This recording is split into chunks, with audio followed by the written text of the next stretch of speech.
Hi, I'm Cory. And I'm Wallace. And we're an early retired couple that are traveling the world. At the moment, we're in Ubud, Bali, Indonesia. And today we're going to go and see about a bike rental and then possibly going up to Elephant Cave. Yeah. It's, what time is it right now? It's mid-morning. We're going to go about 2 doors down from our Airbnb. Our neighbors here at the villa said there was a good little motorbike rental shop, so we're gonna go check that out and see what that'll cost and see what kind of vibe that I get off of that. So we may rent one, we may not. And then the Elephant Cave should be pretty cool. It's a Hindu religious site that is like 6 kilometers away, not too far away. So we're gonna go check that out today and we'll show you what that's all about. So the bike comes pretty empty. We'll have to go fill it up first thing. There's the leader in there now, which he says will get us 35, 40 kilometers. We'll see. We did not actually end up going to the Elephant Cave today, but we did get the bike. Yeah, by the time we sorted that, it took a little while. And then we basically were in midday sun and heat, and it was just way too hot to bother with getting on that bike and sitting in traffic to go all the way out there. But we did do our first ride. We went to go get groceries, which required us going into the heart of town. So how did that go? Good. The riding here it's not difficult. It's just very different. The traffic patterns are different. Of course, you're on the left-hand side of the road. So for us from Canada, that's the opposite side that we're used to driving on. And then just traffic flow in general. The rules are a little different here, especially for the motorbikes. Lane splitting and all that other stuff is very different. So it just is going to take some getting used to. Thing is, we're not riding very fast. So in town, I don't think I went over 35 or so kilometers an hour, which is, pretty slow. I mean, I'm pretty sure I've been on a bicycle, like on a road bike, racing bike, and been pedaling faster than that before. So really not going very fast, which, of course, mitigates some of the risk. And we also did make sure that we got proper helmets. They tried to give us some really old, badly fitting helmets. They were too big. The foam padding was all packed out, and we didn't feel very safe. We were actually willing to walk away and not rent the bike, but they ended up going to their other shop location and bringing back 2 brand new helmets for us, which did fit us perfectly. So that's the only reason we were comfortable with that. So yes, definitely, if you're going to ride a bike over here, number 1 rule, always wear your helmet. Yeah, I would say it's a very successful first ride. And this is pushing our comfort zone a little. We were hesitant, but our neighbors, they basically said it wasn't as big a deal as you think. And I think they're correct. We'll see as the time goes on, but we have it for a week and we have freedom. So that means we can do a lot of stuff now. Yeah, and the price for renting the bike per day works out to, I think I did the math, it comes out to about $6.53 Canadian per day. It was 75,000 rupiah per day for the rental for a week. And honestly, we've had some of the grab rides here in Ubud one way have been about $6.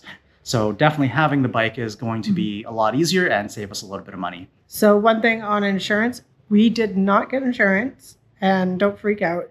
From what we understood, they don't really worry about like the little nicks and dents and stuff. It's just the big stuff, which we would have to pay even if we got the insurance. He said, like, even if you get the insurance, you end up splitting half and half with. Not quite. No, what he was getting at is, let's say you're in Ubud city, and the rental shops there that do offer the insurance, they charge like 350,000 a day, including the insurance. But even if you got into an accident, there's a deductible that you'd have to pay. So you end up paying a couple million rupiah out of pocket anyways, which for most of the smaller damage you could do to one of these bikes isn't even going to cost that, is his point. So yeah, we felt pretty comfortable. The guy seemed pretty legit. And it was a legit little rental agency. Yeah. I Googled the name of it, and not a lot of reviews, but what was there was all 5-star reviews. And our neighbors here at the villa had used them and recommended them as well. So not much, hassle with them. little bit of paperwork. They didn't require us to give up our passports. Yeah, which was a big one because we both said that we would not be willing to do that regardless of whatever. Because some rental agencies will make you hand over your passport as a deposit, which we refuse to do. So yeah, overall, pretty easy process. Yeah. And now we have the bike for the next week, and maybe we'll extend it for the last 5 days of our trip here. It is the next morning, and we are now going to make our way over to the Elephant Cave. Yeah, it'll be the first big trip with a bike. So we'll see how that goes. Yeah, traffic yesterday was not great, and today is a Saturday, so I expect it to be even worse. So we'll see.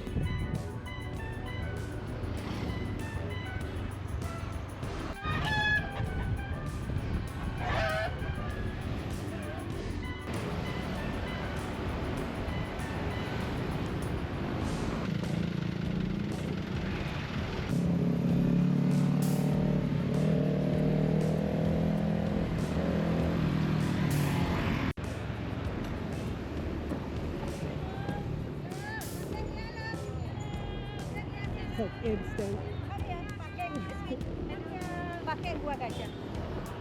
We've arrived here at the Elephant Cave, or I believe it's called Goa Gajah. Hopefully I'm pronouncing that right. And as soon as we get here, it is the usual racket.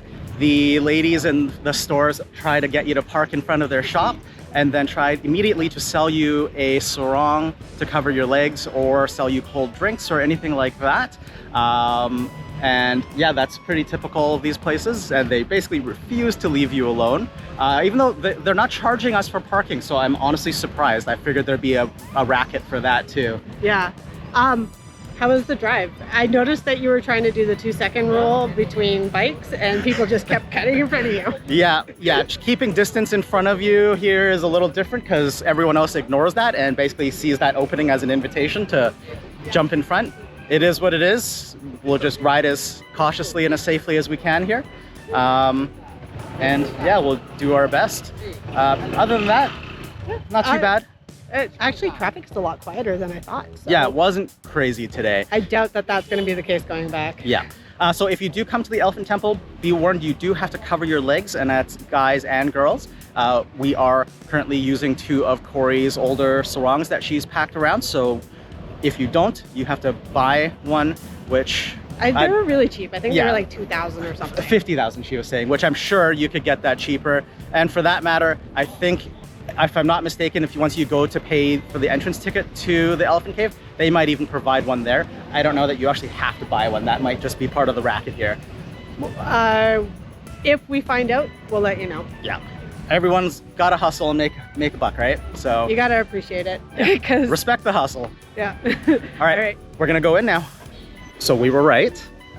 After we paid, so the entrance fee is 50,000 IDR per person. So 100,000 for the both of us. That's like under $9 Canadian.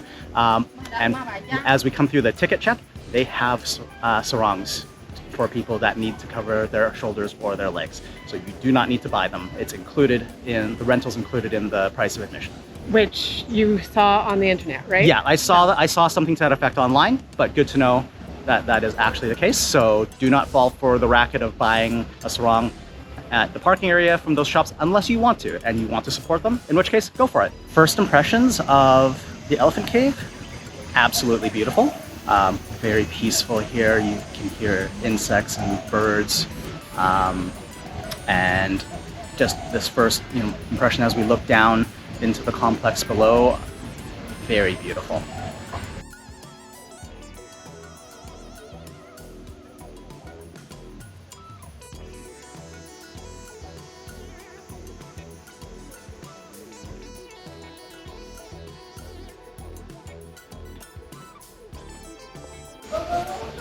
So I don't know exactly when Goa Gajah was built. What I read online varies between 9th and 11th century, but I don't think they know exactly because this temple complex was lost for a time. And all I know is that the Dutch archaeologists rediscovered it in 1923. And then also the bathing pools just behind me were discovered in 1954. This is a Hindu religious site, but there is both Hindu and Buddhist imagery represented here. And even though it's called the Elephant Cave, I don't think they know exactly why, because there are no images of elephants here. We'll see some of the carved faces in a little bit, but there's no elephants there. Theory being that maybe it's named after the Hindu god Ganesh, who is usually represented with the head of an elephant, so that might be it. But yeah, so if you know why it's called the Elephant Cave, feel free to comment below, but I couldn't find anything definitive online. But let's go check out the bathing pool behind me here. You can see that there's 6 carved figures of women with water pitchers pouring into the bathing pool. Apparently there used to be a 7th, and they represent the 7 holy rivers in India. I won't name them all because I don't know them, but you can feel free to Google that. But the 7th figure was destroyed in an earthquake, unfortunately. So just the 6 remaining, as you can see here.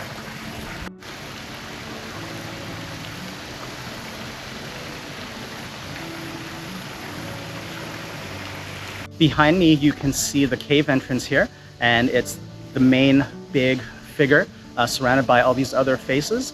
And the theory here being that these are to ward off evil spirits. So it's all these really menacing looking figures to, I guess, protect this place from evil.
That's a lot of smoke from the incense.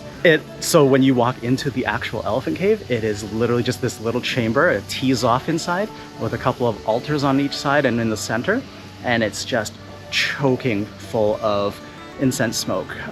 So definitely can't spend more than a minute or so in there, and that was a little much. I don't know if the camera will pick it up, but as I walked in, there was just a cloud of smoke. So maybe it'll pick it up, and we'll see. But yeah, but very, very pretty. The cave entrance is stunning. Yeah.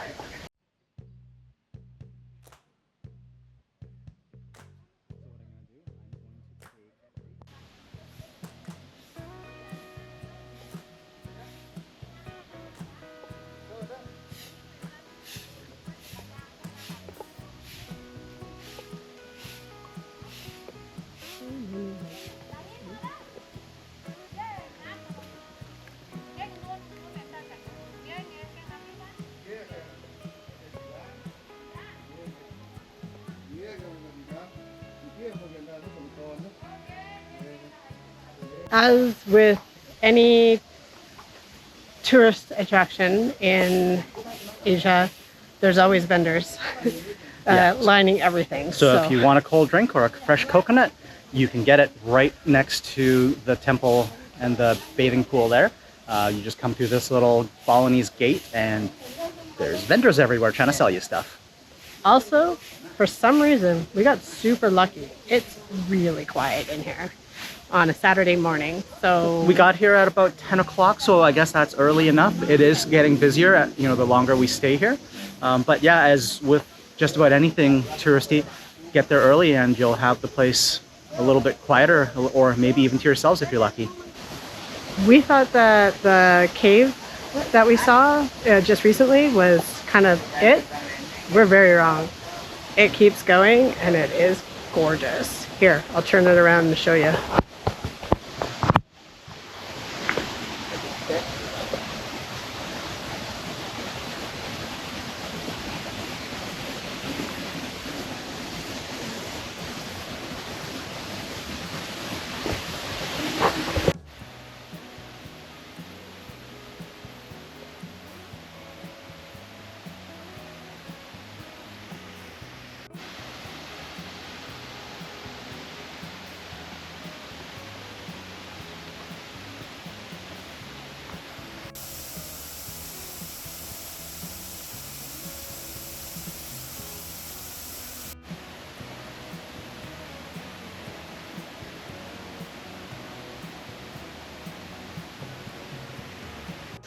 So as we come up this way, there is a little tiny Buddhist temple here behind us as well. Not anything overly extravagant, but Still very beautiful. Yeah, very pretty in here, very peaceful. And like I said, there's both Hindu and Buddhist imagery here. And I guess this is it. You can't see it in the video, but there are massive spider webs all over. And I'll try to point some out, but I don't think it's going to capture it all.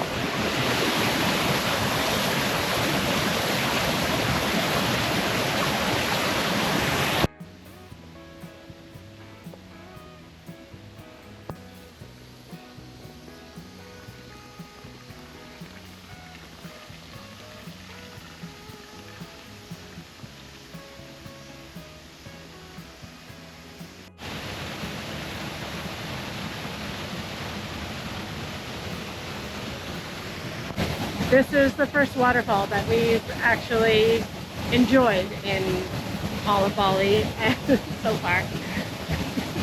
I mean, there's lots of waterfalls here. We just haven't really made much of an attempt because it's been rainy season and most of them are going to be pretty crazy right now. It's nice here. It's peaceful.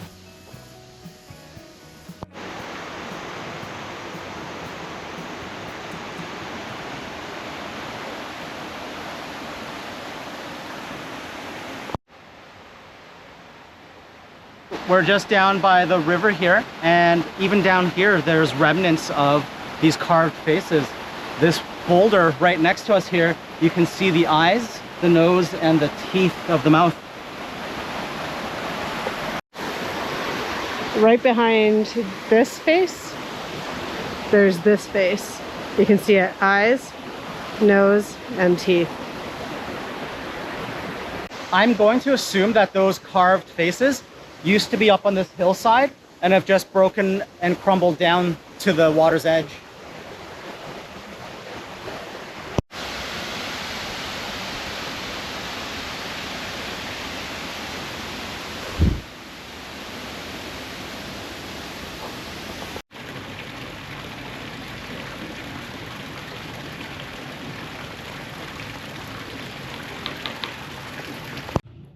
Hello.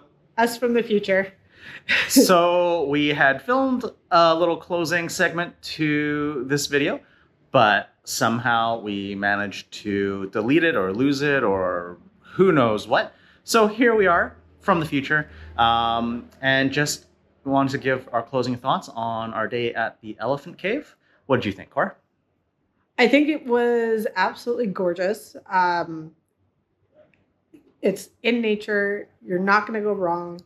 It's only like, it's super cheap to get in. I would say it's just totally worth going. Yeah, I would agree. I thought it was a beautiful little site. There's temples. There's a little bit of nature when you kind of walk around on the grounds there towards the other temples.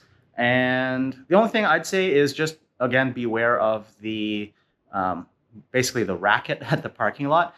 So you don't need to buy a sarong from the vendors there to get in. The sarong is provided as part of the entrance fee.